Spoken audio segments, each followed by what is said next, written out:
लोग देखते हैं कि 2022 और 23 में प्रश्न पत्र मैथ के जो गणित हैं, हम लोग देखेंगे ये 70 नंबर का पूर्णांक होता है। और मैं आपको बताना चाहूँगा कि ये सभी जितने क्वेश्चन हैं, ये सब इम्पॉर्टेंट होते हैं और ये सब सच में है कि ये किसी न कोई क्वेश्चन तो से पेपर में आ ही जाता है। ये सब ऐसे ही बेस्ड क्वेश्चन के आते रहते हैं और यही आपका इम्पॉर्टेंट क्वेश्चन आपका यहाँ पर मिल जाएगा। तो मैं देखता हूँ कि सभी प्रश्न करना अनिवार्य होता है और इस प्रश्न पत्र के 2 खंड हैं।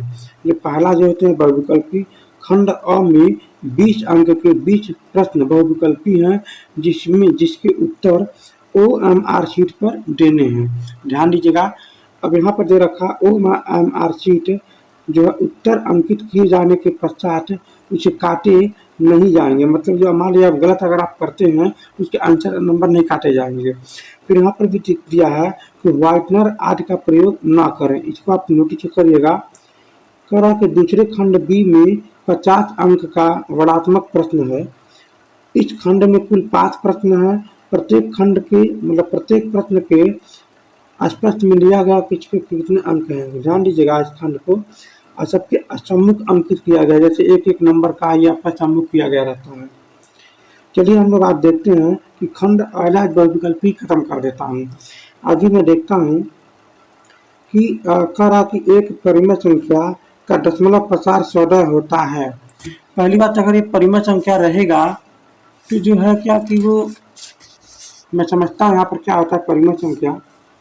जैसे मान लीजिए कोई अगर परिमेय संख्या है तो यहाँ पर हम अगर मान लीजिए 10/2 लिखते हैं तो ये जो होता है कि अगर हम काटेंगे यहाँ से तो ये आपका 5 हो जाएगा, जो ये समाप्त हो गया, एक कट गया। इसके बाद कोई संख्या नहीं बच रहा है। अगर हम मान लीजिए 1/3 रख दें तो ये दशमलव के बाद ये कभी कटने वाला संख्या नहीं है, ये हमेशा 3 3 3 3 ये हमेशा आता जाएगा। तो एक प्रकार का ये जो है परिमेय संख्या नहीं है, लेकिन ये भिन्न में इसको परिमेय संख्या कहेंगे।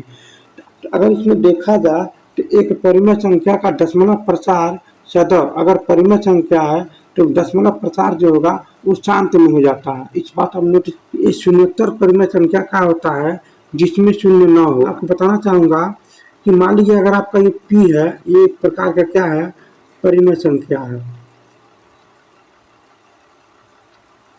और मैं फिर बात कहूँ कि जो Q है, मान लीजिए यहाँ पर कह रहा है कि जो Q है ये एक प्रकार का अपरिमेय संख्या है। फिर क्या करा है, इनका गुणनफल, मतलब इनको गुणा करना है। जब आप इनको गुणा करेंगे तो PQ बन जाएगा। और ये बताना चाह रहा है कि क्या है, पूछना चाह रहा है।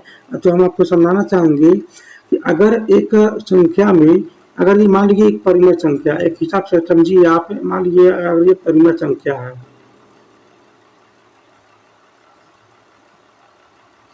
अगर इस परिमेय संख्या में जब आप परिमेय संख्या से भाग देंगे, परिमेय संख्या मतलब P से भाग देंगे तो कट जाएगा, जो कि Q जो बच रहा है वो क्या है, अपरिमेय है।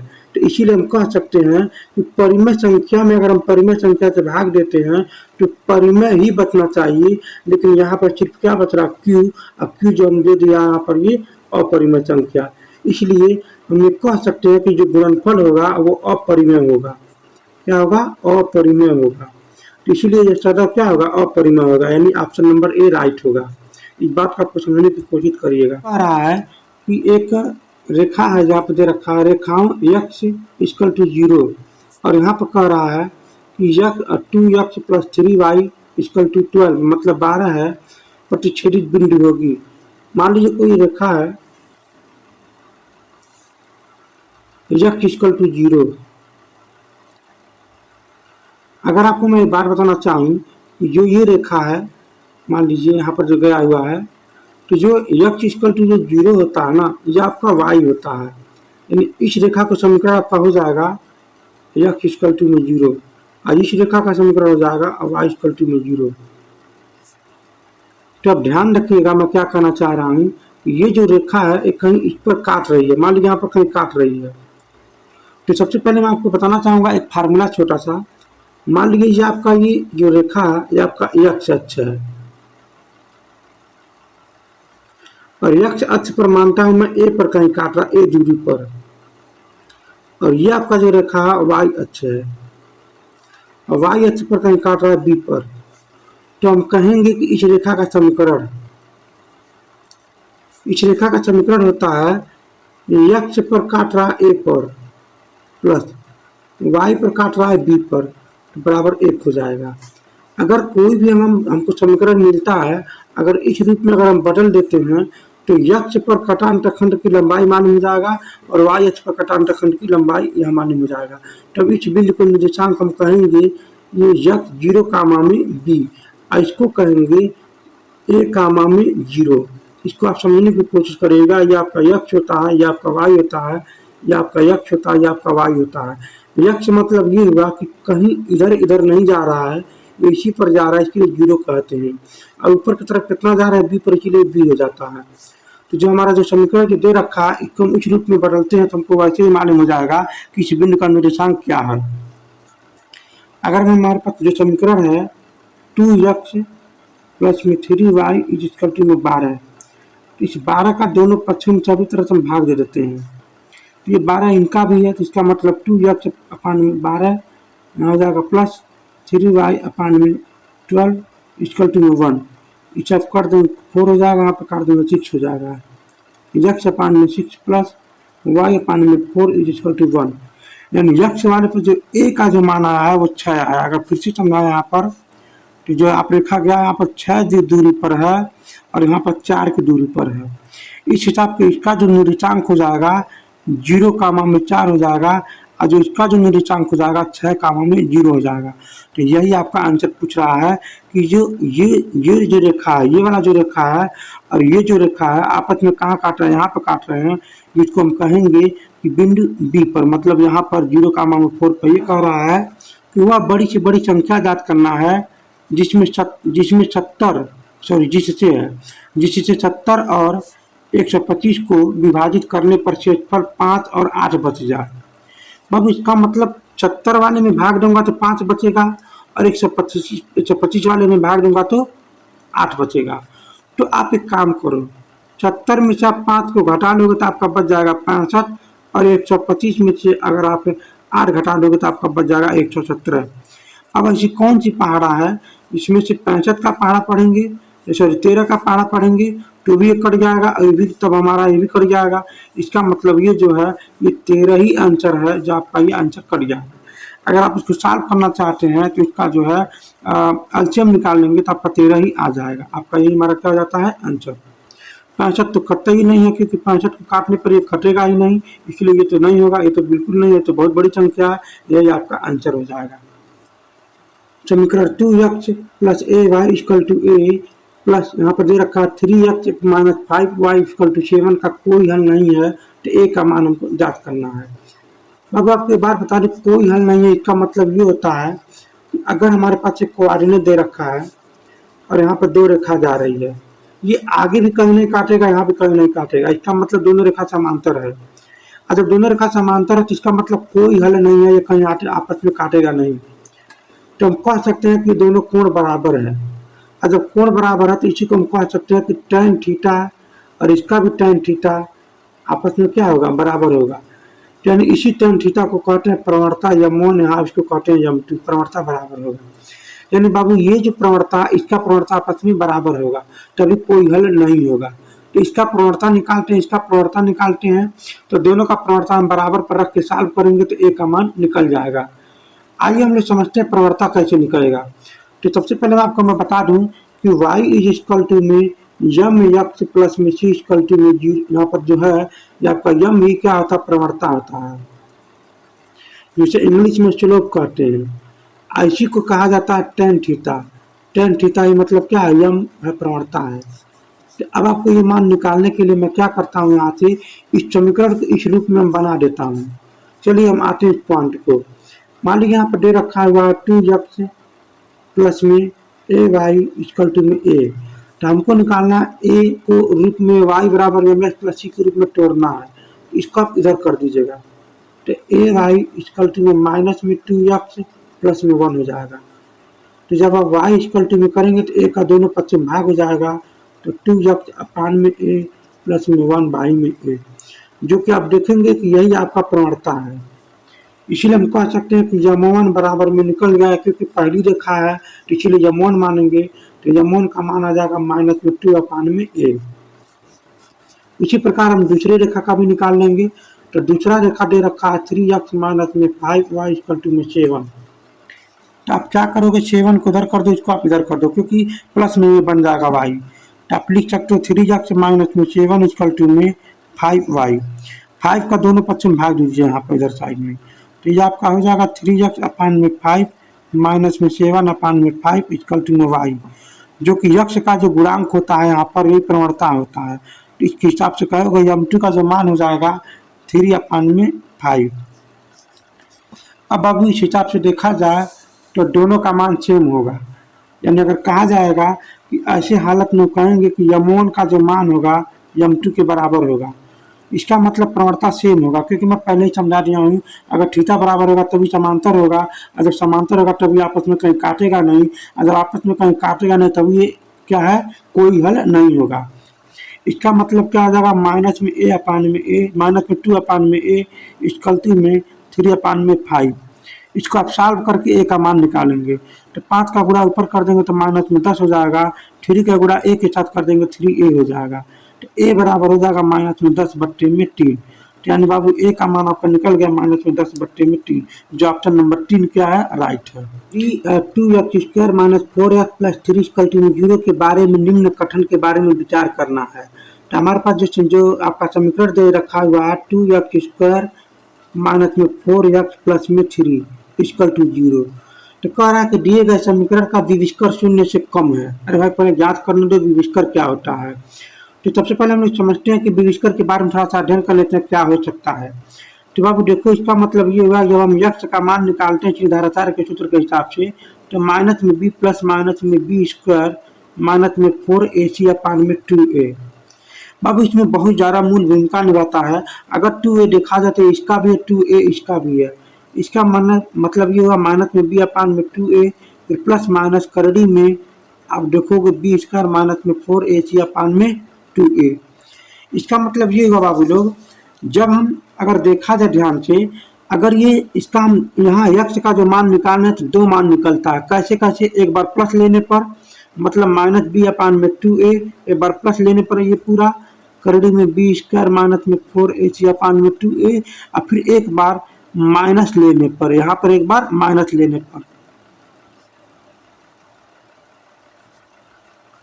तो बाबू एक सच्चाई बात बता दूं कि अगर ये काश ये रहे ही ना, अगर ये काश ये रहे ही ना, तो इसका मतलब तब ये दोनों बार ये मान क्या हो जाएगा, सेम हो जाएगा, तब ये रहेगा ही नहीं। तो दोनों बार मान क्या हो जाएगा, सेम हो जाएगा। यानी इस अगर इस हिसाब से देखा जाए कि अगर इसका मूल समान रहता तो ये पूरा खंडान 0 रहता, न रहेगा बांस न बजेगा बांसुरी। अगर यही रहता तभी जोड़ना पड़ता तो कुछ मान अलग होता है, अगर ये रहता तभी कुछ घटाना पड़ता तो कुछ मान अलग होता है। तभी कहते हैं कि मूल अलग अलग आ गया। लेकिन आज सच्चाई बात बता दूं कि ये रहता है तभी प्रॉब्लम करता है। तो अब हम इसको क्या करते हैं, 0 बना देते हैं। तो इसको 0 बनाने के लिए क्या करते हैं, तो मूल समान हो जाता है। बात को समझिएगा। लेकिन हम आपको यहाँ पर कंसेप्ट बता रहे हैं, इस सवाल से जो हम बता रहे हैं कंसेप्ट यहाँ से संबंध नहीं है अभी। तो हम जो सवाल पूछ रहा है हम उस पर आते हैं। सवाल यहाँ पर पूछ रहा है कि क्या, ये पहला ऑप्शन दे रखा हुआ है कि क्या विविष्कर जो है 1 से कम होगा। तो विविष्कर बाबू यही वाला बात होती है कि ये आपका विविष्कर होता है। तो चलो मैं विविष्कर के बारे में थोड़ा सा देखता हूँ। तो b स्क्वायर माइनस में 4ac इक्वल टू यहाँ पर 0। मैं देखता हूँ ये क्या आता है इसको सॉल्व करने पर। तो हम यहाँ से हम a और b और c का मान निकाल लेता हूँ। तो मैं देखता हूँ यहाँ से क्या आता है। यहाँ पर दे रखा हुआ है कि 2x स्क्वायर माइनस में 4x प्लस में 3 इक्वल टू में 0। तो ax स्क्वायर प्लस में bx प्लस में c। तो a बराबर आपका मान निकल जाएगा 2, b बराबर निकल जाएगा माइनस में 4, तो c बराबर निकल जाएगा आपका 3। ये सभी मान आप यहाँ पर रखेंगे। तो b का मान जैसे रखेंगे तो माइनस में 4 का स्क्वायर माइनस में 4 इंटू a मतलब 2 इंटू में c का मतलब हो जाएगा 3 बराबर में 0। तो ये हो जाएगा 16 माइनस में 4 गुना 24 हो जाएगा इक्वल टू 0।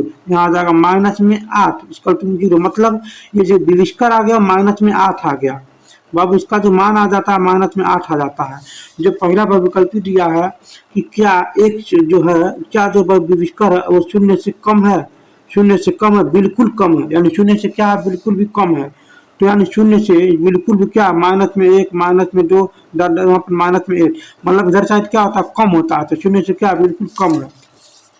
अब क्या कहना चाह रहा है कि क्या यहाँ पर दूसरा क्या ऑप्शन दिया है कि इस समीकरण में कोई मूल वास्तविक मतलब जो कोई मूल जो है वास्तविक नहीं है, बिल्कुल नहीं है। इसका मतलब ये हुआ, क्या कहना चाह रहा है, जब यहाँ पर विविष्कर मतलब ये क्या कहना चाह रहा हूँ यहाँ पर कि माइनस में बी प्लस माइनस करोड़ी में बी स्क्वायर माइनस में 4ac अपान में 2a, जब ये मान जब माइनस में आ जाता है ना तो ये वास्तविक नहीं कहलाता है। तो बस यही कहना चाह रहा है कि माइनस में खुद ही आ गया, माइनस में 8 आ गया, इसका मतलब ये वास्तविक नहीं है कोई मूल यहाँ पर। और जब इसका वास्तविक नहीं तो यानी ऑप्शन नंबर ए भी चाहिए, ऑप्शन नंबर बी चाहिए। और कोई यहाँ पर देखिए क्या करा, विविष्कर शून्य है, बिल्कुल शून्य नहीं है, गलत है ये।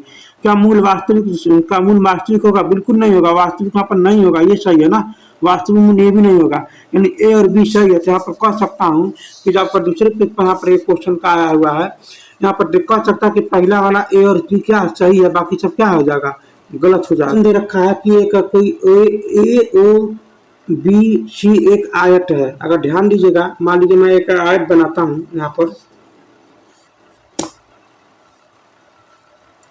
यहाँ पर एक आयत दे रखा हुआ है और इसका जो है निर्देशांक दे रखा हुआ शीर्षक में है। यहाँ पर ऐसे इसको कोऑर्डिनेट बना लेता हूँ यहाँ पर।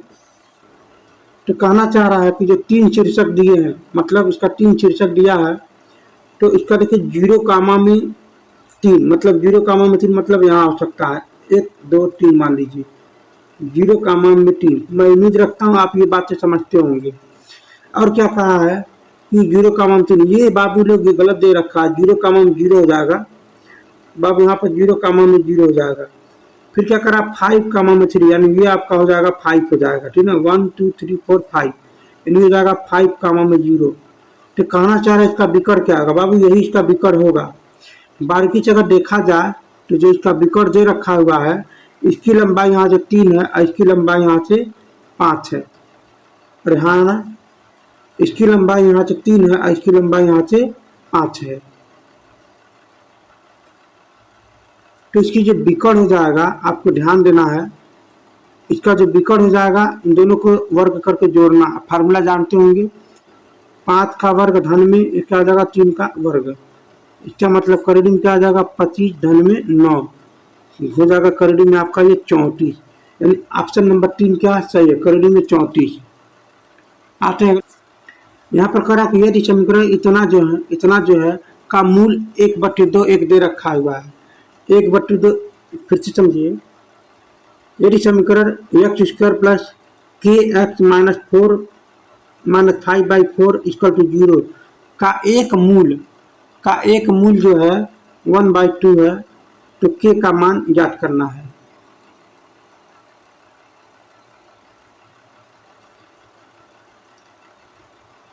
इसका k का मान, यदि समीकरण x² plus 4 plus kx minus 5/4 equal to 0 का एक मूल 1/2 है, तो k का मान ज्ञात करना है।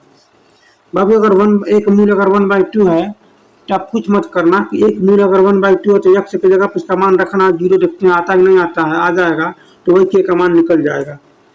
इसका मतलब यह है कि x² माइनस प्लस में kx माइनस में 5/4 इक्वल टू 0। तो यहाँ पर क्या करना है, x बराबर में 1/2 रख देना है। तो इसका मतलब 1/2 का होल स्क्वायर प्लस k, हाँ ना, प्लस हो जाएगा आपका ये k। तो अब देखोगे यहाँ पर हो जाएगा 1/2 फिर माइनस में 5/4 इक्वल टू 0। अब इसको सॉल्व करोगे यहाँ से तो आपका मान निकल जाएगा, k का मान निकल जाएगा, 1/4 हो जाएगा। इसको आप इधर कर दो, ये इसी के साथ रख दो, बराबर में यहाँ क्या बन जाएगा, इसको उधर कर देना, माइनस में k बाई में 1/2 यहाँ पर हो जाएगा।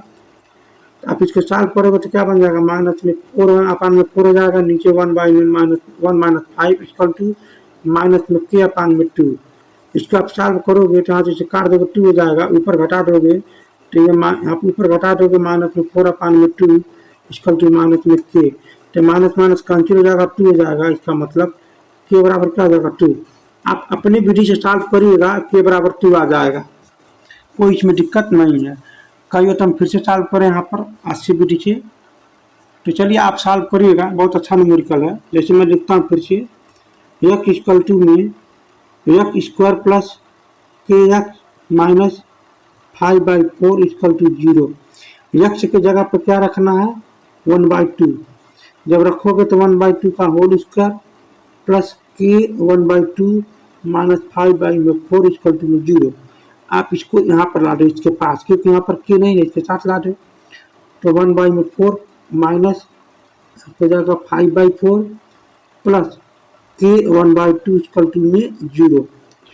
अब यहाँ पर इसको सॉल्व करो तो ये आपका हो जाएगा माइनस में 4 1/5 इक्वल प्लस है कि 1/2 इक्वल टू 0। तो यहाँ पर क्या करो, इसको घटा दो तो माइनस में 4/4 प्लस कि 1/2 इक्वल टू 0। अब इसे काट दोगे तो माइनस में 1 हो जाएगा। अब माइनस 1 इधर जाएगा तो प्लस 1 हो जाएगा। तो ध्यान दीजिएगा कि इंटू में 1/2 इक्वल टू में 1, क्योंकि ये 1 आया माइनस में, बराबर किस पार जाएगा तो 1 हो जाएगा। अब यहाँ देखो नीचे भाग ऊपर जाएगा गुणा हो जाएगा तो के बराबर 10 में गुणा कर दोगे तो के बराबर क्या आ जाएगा 2।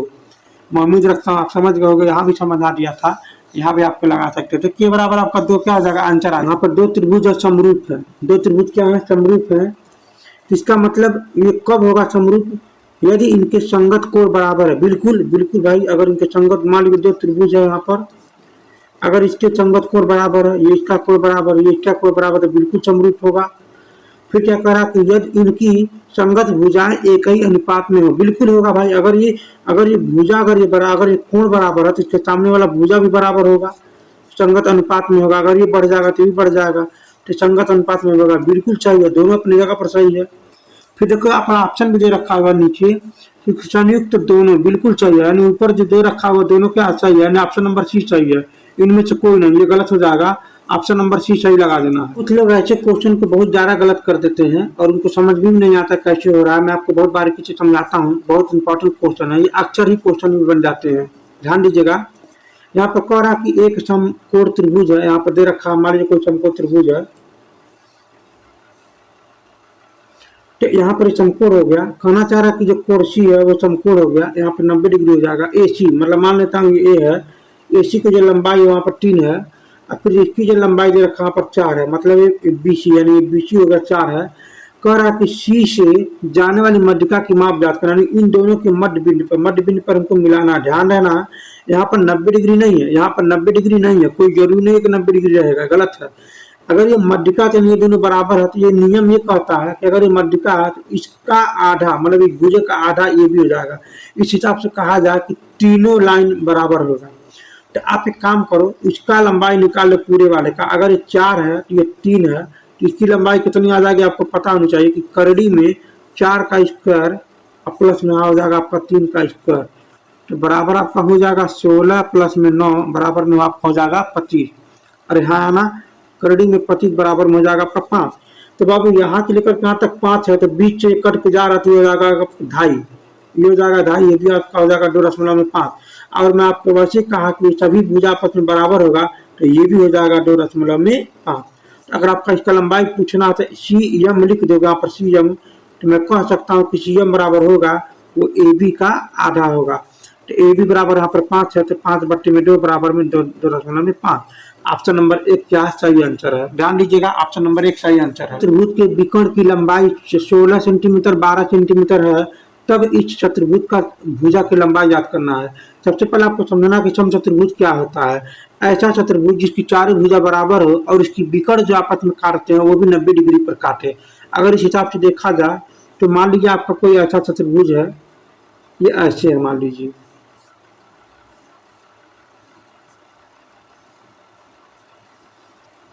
देखिए ये सभी भुजा जो जाएंगे वो बराबर हो जाएंगे, लेकिन जो ये 90 डिग्री पर भी ये काटेगा, ठीक ना, ये जो विकर्ण है वो 90 डिग्री पर ही काटेगा। तो अब हम आते हैं क्वेश्चन पर। ये कह रहा है कि 16 सेंटीमीटर जो है एक भुजा लंबा, यानी यहाँ से लेकर यहाँ तक पूरा 16 है और यहाँ से लेकर यहाँ तक क्या पूरा 12 है।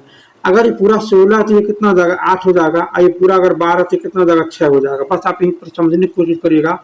अगर ये 6 है और ये 8 है, अगर इसको मैं अलग के निकाल दूँ ऐसे, तो ये अगर 6 है ये अगर 8 है तो इसकी लंबाई कितनी हो जाएगी, तो आप लिखोगे 6 का स्क्वायर प्लस में 8 का स्क्वायर बराबर कितना बन जाएगा बाबू लोग, यानी बन जाएगा 64 प्लस में 36।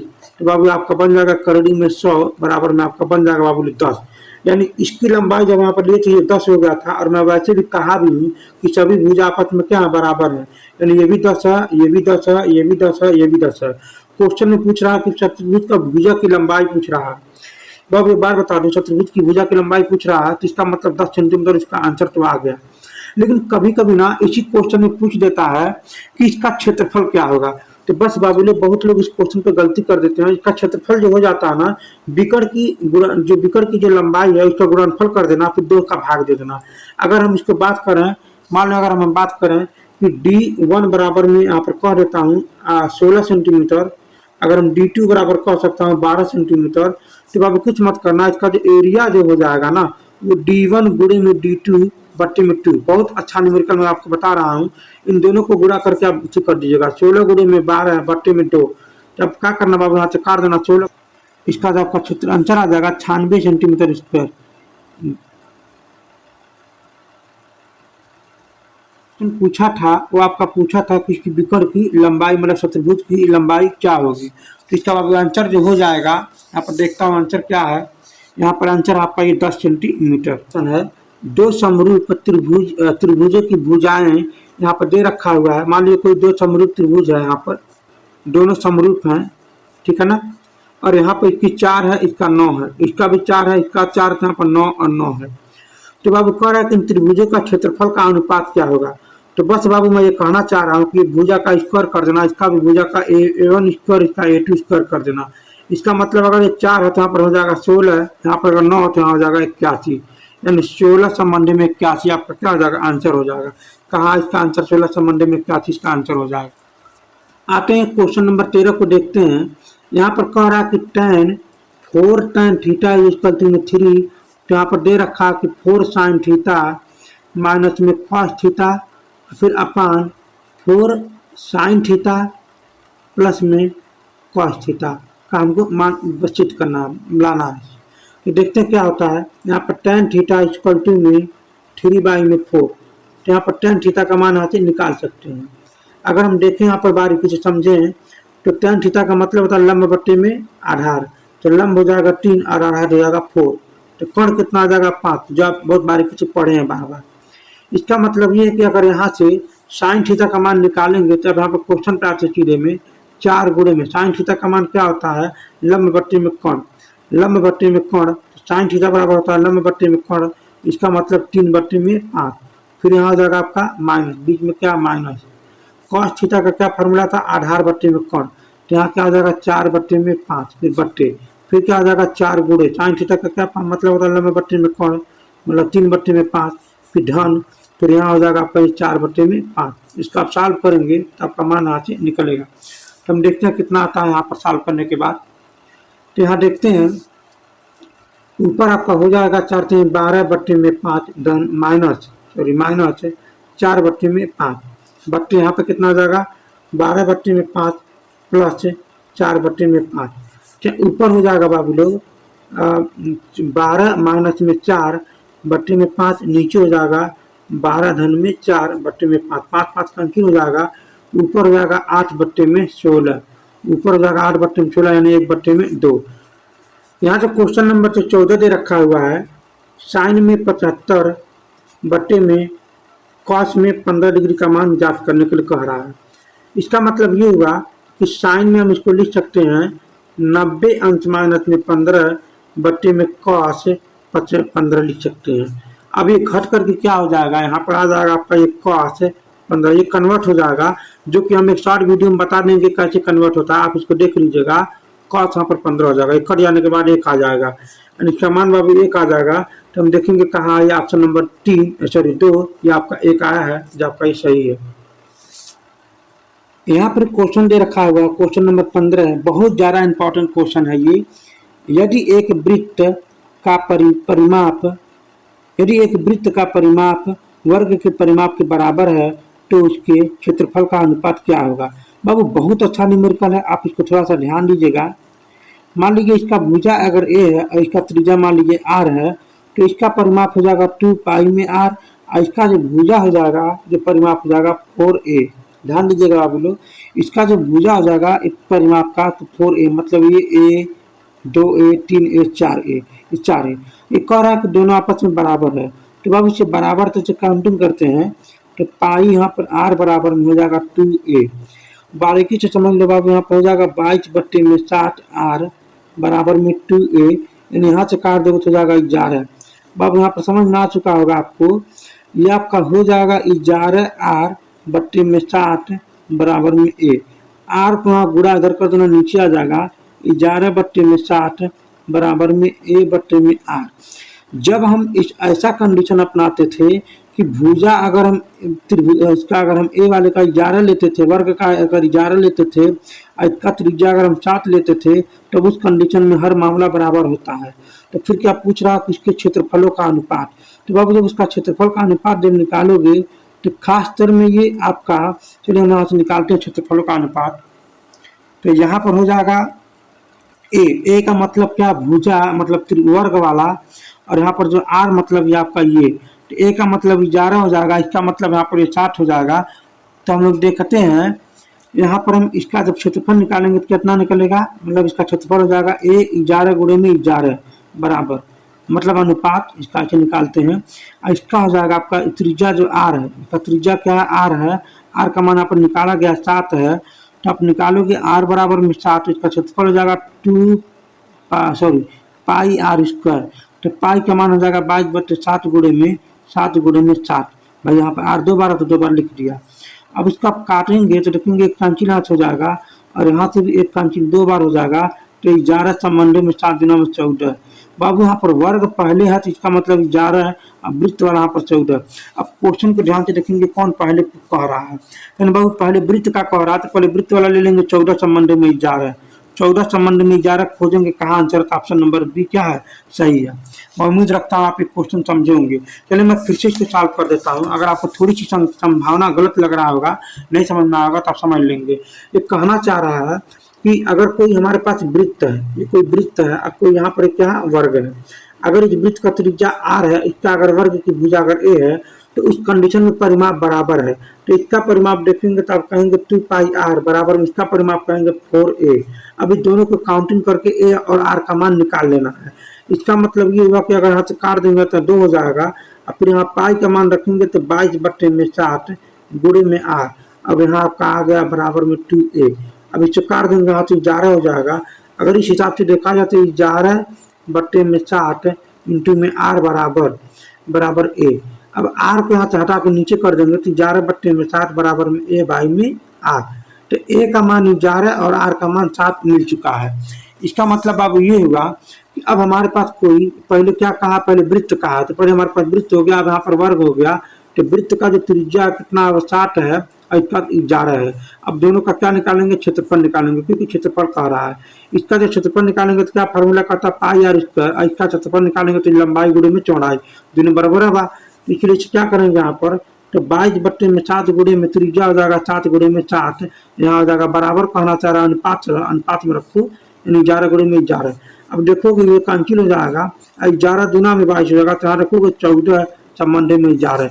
पहले वृत्त वाले का 14, फिर वर्ग वाले का 11, यानी 14 संबंध में 11। आपका ही आंसर बी वाला सही है। ये कहना चाह रहा है कि अगर कोई गोला है, इसका अनुपात जो यहाँ पर दे रखा है 64, यहाँ पर दे रखा हुआ है 27। दोनों ये गोला है, और ये कहना चाह रहा है इसका आयतन जो दे रखा हुआ है 64 का दे रखा हुआ है 27। और फिर ये क्षेत्रफलों का अनुपात यहाँ पर पूछ रहा है। तो बाबू इसका पहले घन रूप भी निकाल लो, मतलब इसका ऐसे करके घन रूप निकालो, यहाँ पर 14 हो जाएगा, फिर यहाँ पर इसका निकालने यहाँ पर 27 हो जाएगा। फिर जब इसको बाहर निकालेंगे तो आपका बन जाएगा 4 को 16 को 64, मतलब 4 बन जाएगा, और यहाँ पर 3 3 27, मतलब यहाँ पर 3 हो जाएगा। अब इसका क्षेत्रफल पूछा तो वर्ग कर दो बाबू, ये इसका आंसर हो जाएगा 16 संबंध में 9। तो 16 संबंध में 9 इसका कहाँ आंसर है, 16 संबंध में 9, 16 संबंध में 9, ये इसका आंसर हो जाएगा। रखा हुआ 17 वाले का मान यहाँ पर दे रखा 1 से लेकर के 10 तक कि सभी धनात्मक विषम संख्याओं का समांतर माध्य पूछ रहा है। इन धनात्मक विषम का यानी 1 से 10 तक, यानी 1 भी होता है, 1 3 5 7, इसके बाद 9, अब इसके बाद 10 तो होता नहीं है। इसका मतलब यहाँ का जो माध्य होगा बाबू वो 5 हो जाएगा। तो हम लोग यहाँ देखते हैं, यहाँ पर हम लोग देखते हैं कि बहुलक बराबर जो होता है, मैं उम्मीद रखता हूँ आप ये बात समझ रहे होंगे। कि आप, हाँ चलिए हम आप देखें 19वां नंबर के क्वेश्चन पर। यहाँ पर कह रहा कि कुछ प्रेक्षणों में जो माध्य है 27 है, बहुलक 45 है, तब मध्यिका हमसे पूछ रहा है। तो आपको ये फार्मूला आपको याद होनी चाहिए, जो हम इसको निगमन कभी करा देंगे। इसका मतलब बहुलक का मान दे रखा है 45 इक्वल में 3 इंटू में माध्य, हमको ये याद करना है, माध्य याद करना है। माइनस में 2 गुणे माध्य मतलब 27 यहाँ पर हो जाएगा। यहाँ पर हो जाएगा 27 जो 54, इधर जाएगा तो जुड़ जाएगा, यानी 45 प्लस में हो जाएगा 54। अब 32 में 3 बराबर में माध्य आपका ये आ जाएगा माध्य। तो यहाँ पर आप जोड़ देंगे तो 9, यहाँ पर हो जाएगा 9, 32 में 3 काट देंगे तो आपका हो जाएगा 33। 33 आपका ये ओरिजिनल आंसर आ जाएगा माध्य। आज के सिर्फ इतना ही, और मैं बहुत बहुत धन्यवाद करता हूँ कि आप वीडियो को लाइक करें, शेयर करें, सब्सक्राइब करें अगर आपको पसंद आया है तो प्लीज़।